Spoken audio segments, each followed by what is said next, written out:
You can have them stay upright and twist. Twisting the spine is really good too. There's just a lot of different things that you can do here. And then bring them into a hip stretch. So both hands to the inside of the front foot and then heel toe your foot out. You can take this back knee back if you'd like. You can come down if you have the hip opening. It just all depends on what they're open to. So this is really good. It's getting into the hip. From here, you can add a quad stretch because you've already done hamstrings. So you want them to carefully bend their back leg, pull the heel towards them, and pull the heel in. Good. And then on the exhale, you're going to release all of that with the back knee. And then frame that front foot. They'll step forward to the top of the mat. Inhale, come up, and you're starting over, same thing left side. So you bend, touch, and step back with the opposite leg. Drop the back knee down. Inhale, lift. So you're always lifting on the inhale. And take multiple variations opposite of what you did on the other side. Try to mirror what you did on the other side. And then, what do we do from here? Bring this front foot, lizard lunge. Lift that back knee up, heel toe it out, re-drop that back leg, come here, open up. Good. And then lift to your fingertips, bend the back leg, pull the heel towards you. Good. And then from there, curl the toes, lift the back knee, step forward. You can add a chair pose if you want to make it a little bit harder for them. From there, just because they're brand new, I would do a couple of different sequences with the, low lunge, the twist. You could always add in a sun salutation in substitution of a vinyasa. And then when you're going to take them into standing poses, I would turn them all to one side. And I would have them take a straddle position. All right, so I'm going to just take you through like a traditional warrior sequence. So arms out to the side. Ideally, they have a long enough stance so that their wrists are close to their ankles. And then turn your right toes forward, bend into your right knee, and you're going to gaze out over your fingers, let your hips turn to the side you're facing, both arms in one line. And then we're going to radiate our warrior. So you're going to reach up and back. Good. And then you can take any variation. You could touch your back arm to the top of the front thigh. Maybe take your right hand to the back of your head. And then inhale, you come back to warrior. That resets your alignment. And bring your right forearm to the top of the right thigh. This is Parasvakonasana, so it's extended side angle prep. All right? And then you can add in, if you want to get a little bit more of a workout, the core is extending both arms. Sometimes I'll have them lift an inch, lower an inch a couple times, and then come back. From there, to switch sides, we're going to turn the toes in. I like to take a straddle and just have them reset themselves. It gets their head below their heart. And then inhale, breathing, rising up. And you're going to go to the left side. So you don't have to change, step forward or anything. You just turn the opposite toe. Here you're in warrior. Have them sink down, maybe pulse with their breath. And it just helps to engage the muscles. And then radiate your warrior. Good. And come into that extended side angle. All right, you come through the warrior, go into extended side angle, maybe take the core, come back up. And then when I'm going back through the straddle, I'll give them a different thing. So maybe interlock your fingers behind you. Roll the shoulders onto the back, look up, engage so you protect the hamstrings, and fold forward over the legs. Good, all right. So from there, you can just have them come up to stand, turn, and step to the top of the mat. However it's comfortable for them to get back to this position. All right, so right about now, hips are open, hamstrings are open. So we're going to go into our first downward facing dog. So you're going to have them come back to a high plank. The best way to measure a downward facing dog is if your heels are over your toes and your shoulders are over your wrists, and you're in that one long line. And then all you do is lift your hips up and you make a V with the body. So you're pushing the hands into the mat. Tell them to push the inner knuckle mound of the index finger down so they don't hurt their relax their neck. And in down dog, you can kind of like bend your knees, push the heart back, have them straighten again, and it helps to refine the downward dog. So we're going to open the hips a little bit more. So you're going to have them lift one leg, bend the knee, open the hip, and then make circles.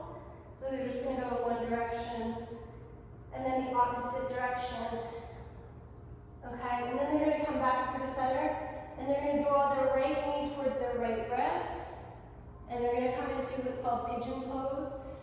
So they're just going to keep their hips as square as possible, and then they're going to rest over their leg. All right, so my toes are pointed back towards my quad, my front knee's outside of my hip. If this is uncomfortable for anyone, they can do a figure 4 on their back, so they can actually lay and get the same stretch if they have any knee problems. All right, so you'll do that on the right side and the left side, have them lift, okay? You can also, before you take them out at the right or the left side, you can take a quad stretch there as well. This is a safer quad stretch. All right, and then you can take them back through like a warrior sequence. Now that their hips are open, you can go back, get them back into their straddle position, take them through warrior, radiant warrior, extended side angle, back up to warrior. So now that the hips open, you can add triangle. So it's just like a little bit easier. You pull with the hips open. You pull the right hip back and bring it down. And you want to make a triangle with this side of the body. Okay? And then, as they advance, you can always add in like a balance. Them just lifting that back leg, bending into the knee, landing. Some of this stuff is really hard because you're still learning how to do the balancing. But, you'll see who can do what. And you can always say, stay exactly right here if you're happy here, or if you want to, you can bend into your back, your front knee, pull your back foot in, and try to lift your back leg and balancing on your front leg. Squeeze your glutes, turn your toes to the side, and maybe for a hot second, lift the fingers up. Okay, so once you get them back through another standing sequence, they're going to be a little tired. You can bring them back onto the mat. Once the hips are open and you've moved a little bit, Malasana is just yogi squat, is a really great pose. It helps to ground and it helps to open up the hips, and you can do different things in it. You can take, right arm out to the right, left arm out to the left, and it keeps a nice diagonal stretch. And then you can take it to the opposite side. And it's kind of a nice leeway to get them down onto the mat.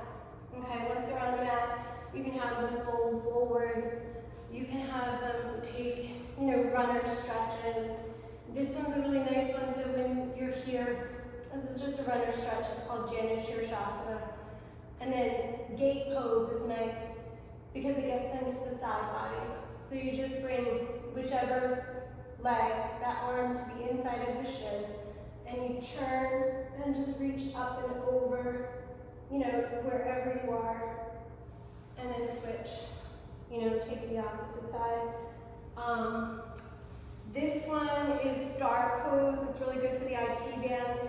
So you can fold forward, it gets a little bit deeper. This is the full expression. From there, I like to do more with the IT. So I would have them bring their knees together, feet apart, and then just drop knees to one side, and you're kind of drawing the opposite shoulder back. And then opposite. Okay? And then from there, star pose gets the outer hips. If you draw the feet closer to the pelvis, it gets into the hip flexors. And then usually we'll twist. Take everybody onto their back, we twist, and we take a happy baby. I add in a twist a lot of times before I lay down, so I actually really love this one. It's Ardha Matsyendrasana. It's just a spine twist.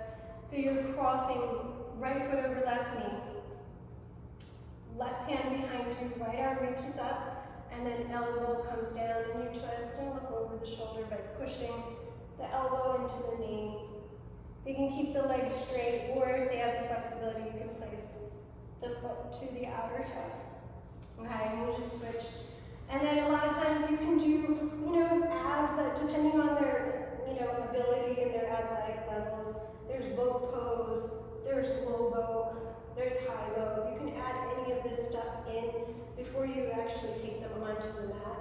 You can add variations with boat. They can take their hands, they can always keep their hands here. You could switch legs. There's just a lot of different things that you can do.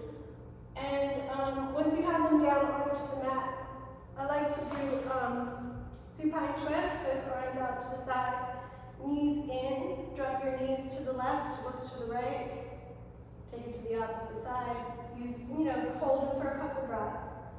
And then lastly, I like to take happy baby, so it's basically like a baby in a stroller, reach for the inner edges of the feet, pull the knees down. And then simply, you could just have them extend their legs straight up. So this is kind of just a reversal of blood flow. And then Shavasana, you're going to direct them to extend themselves long on the mat. Let the toes fall out to the left and the right. Turn the palms upward. Relax the jawline. Relax between your brow.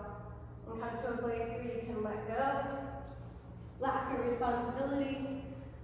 And be. So, any of all of that. If you have more questions, I don't have a class until 11:15 tomorrow, so I can do a couple things on the phone with you tomorrow morning if you need to. But you can mix all of that stuff up, and I can even send you a list. I can write out something and put it in an email too. So we're gonna get out of this hot room right now, and hopefully this helps. I was going a little fast, but I gotta roll out of here, and call me anytime. All right.